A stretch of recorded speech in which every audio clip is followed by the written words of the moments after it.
This one's called Step Into History. It's about the events of 2001 September. Even without the day's events, being this high up would have made his head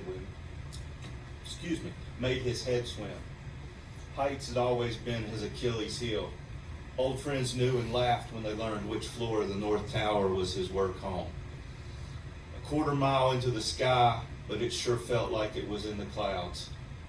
Standing now on the small ledge, shapes were hard to make out on the ground 1,000 feet below. Smoke billowed out, limiting his vision, making it tough to breathe. He knew that wasn't going to be a problem for long. The heat from the roaring furnace the plane had turned the building into made staying away from the edge of the ledge almost impossible. He wasn't sure why it happened, but the second plane had made it clear these weren't accidents. He'd been able to get off a few texts to those most important in his life before the combination of the smoke, heat, and wind made him drop his phone. He at least knew the messages had gone through, so there was some peace in mind there. He wondered if any of the cameras that were undoubtedly pointed upward captured the smile on his face. That must be confusing, he thought. It appeared whenever he thought of her, and it was happening now. She would occupy his mind during whatever time was left. Damn, he wished there'd been more time.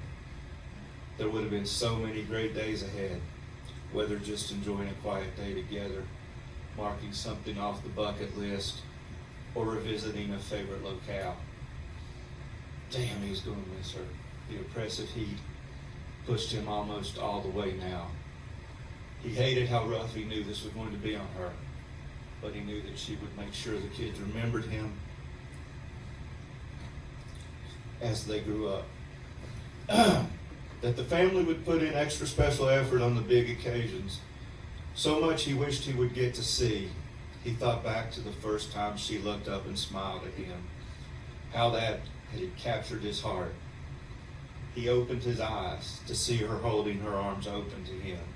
He softly said, "I love you."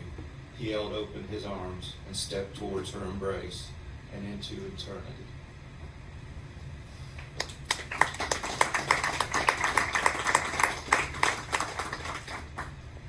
Sorry, I'm Italian. I'm emotional. My uncle, who was born in Sicily, used to say, there are only two times Italians cry, when we're happy and when we're sad. Those are the only two. So, sorry about that. Okay, we're going